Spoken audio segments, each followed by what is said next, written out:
Eureka! Nous allons voir ensemble comment découper un plan de travail. Voici les différentes étapes à suivre et le matériel nécessaire à la découpe.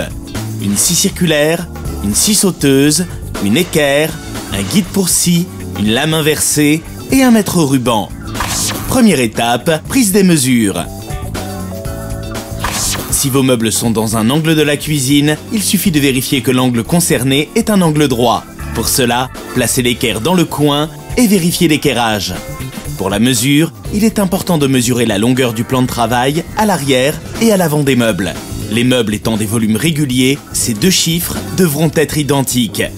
Une fois vos mesures effectuées, il est conseillé d'utiliser un établi ou des tréteaux pour maintenir votre plan de travail en place lors de la découpe. Cas numéro 1, découpe d'un plan de travail à la scie sauteuse.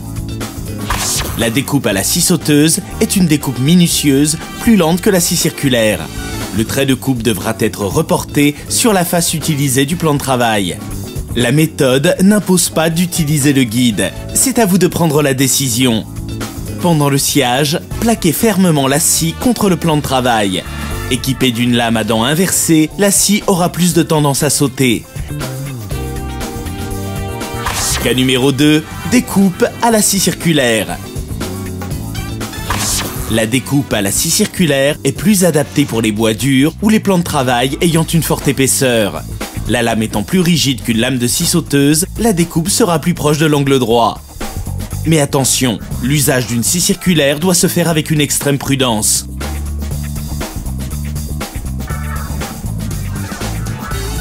Une fois votre plan de travail découpé, vous pouvez le poser.